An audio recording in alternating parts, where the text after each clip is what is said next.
Hello, what's up? We are going to be installing the ProSlat garage wall storage system today. You can see we've already got some of it up over here. We got bike, a couple other things mounted. It's an amazing system. You're going to look online and find a lot of information about how to install it on a cinder block wall or a concrete wall. So that's why we wanted to bring you this video. So some people have said that you need to use furring strips or plywood or something like that. I've got a better solution. Been in commercial construction a long time. We use some higher quality stuff that maybe is not usually readily available at Lowe's or Home Depot. But what we use here for this installation before you would start is, if you can see this right here, that's called a Tapcon masonry screw, okay? And it comes with a special bit right here. So you would need a hammer drill, which some of the cordless tools that you can get have the hammer drill option. I'm actually using a Milwaukee hammer drill right here. You can see it's got the hammer drill setting right there. I use that for installing the slat wall. It's a great system, but wanted to make sure that you guys had these tools. We're going to put some links in the bottom so that you can get the appropriate hardware to install this. But if you go with installing it straight on the wall with the Tapcons versus utilizing the plywood or wood rails, it's going to save you a lot of time. And I end up thinking it's a little bit cleaner installation. You don't have any waves in the system. It just looks great, and it's obviously going to save you time as well as some money. So this is ultimately what the slat wall looks like. You can see the little hanger sits in there. This is a piece I cut off from installing it where we needed to go around the edge of the garage door opener. So you can kind of get an idea of what it is. You just put the little hook in there, comes right in, put it in, and you can slide it around, or you can lock it in place where you want it. So pretty neat stuff, and we'll get started now. So you can see I've got this bottom rail right here where this slat wall channel goes in.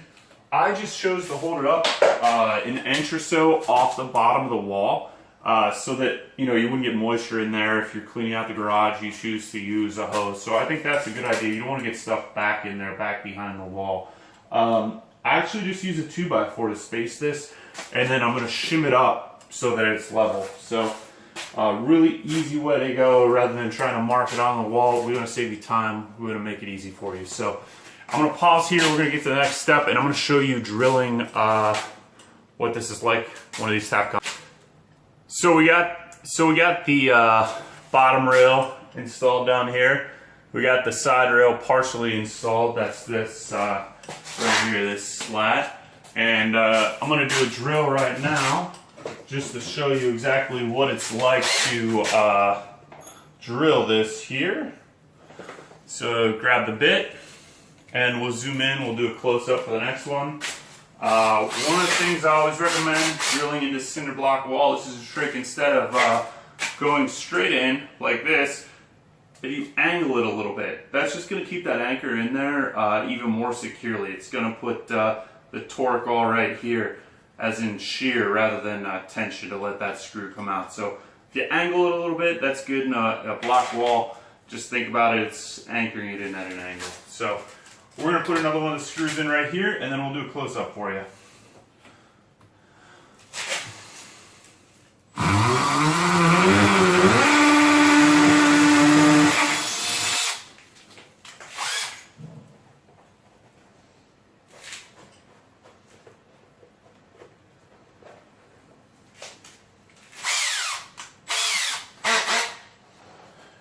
Changed out the bit to the driver bit. We've got the Tapcon, and now we are going into the wall. Alright, perfect. Nice and tight there. So we'll continue going up the wall. We're going to zoom in one so you can see what it looks like. But very secure. So we make sure the drill is set to hammer. You can see that right there. And we're just going to go with one right here. So actually, we're going to move it down a little bit. We don't need one here, but we'll do it so you can see exactly what's going on. Give it a slight angle. Press in so the clutch is engaged on the drill.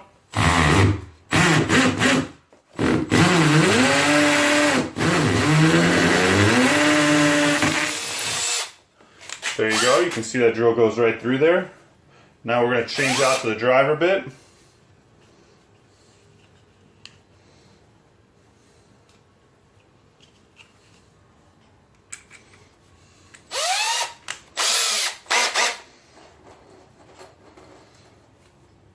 And here we go.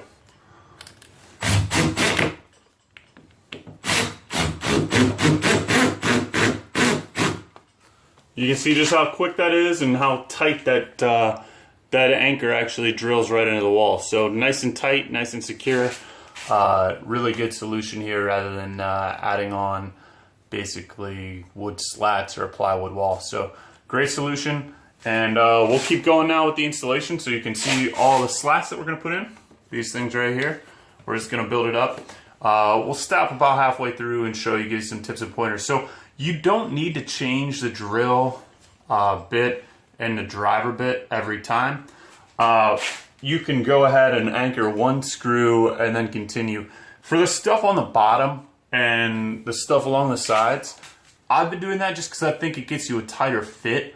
You can kind of fit it in rather than driving all the anchors in one continuous row. So basically you put an anchor in, you drill, and then you put another anchor in.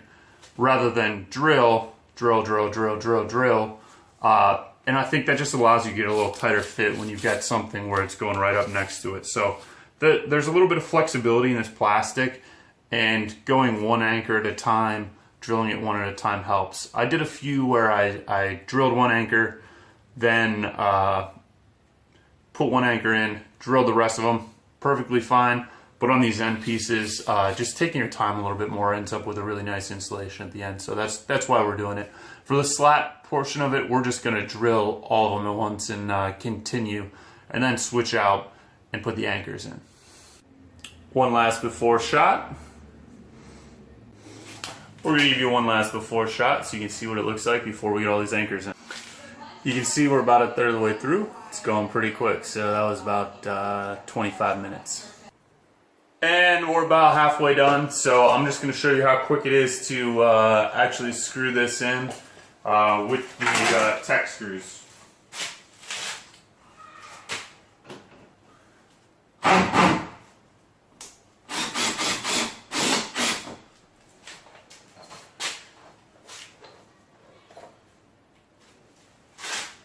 And we angled these holes a little bit down, just like I mentioned before, just to help hold the screws in there a little bit better. But you can see this goes pretty quick once you've got all the holes drilled. The screws anchor in there very well. On the screws, we're going to get a couple more.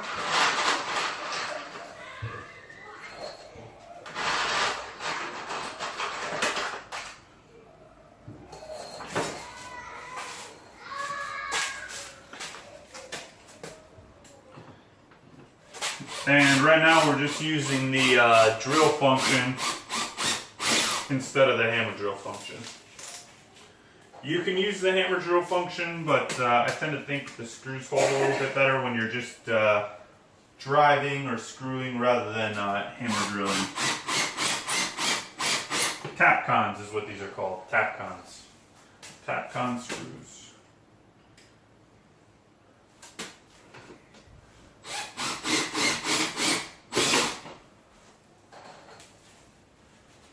We're spacing about every 16 inches or so. On this row I've put a couple a little bit closer together where I think that I'm going to hang some heavier things just to give it some added rigidity, some added stability, and hold that extra load. So they say it's good for 75 pounds per square foot. I'm sure that it is. I've obviously got a bike hung, as you can see. There's no issues with failure or any kind of warping in the material, so holds the bike well. It's held everything up there very well. I've even got down here a sledgehammer.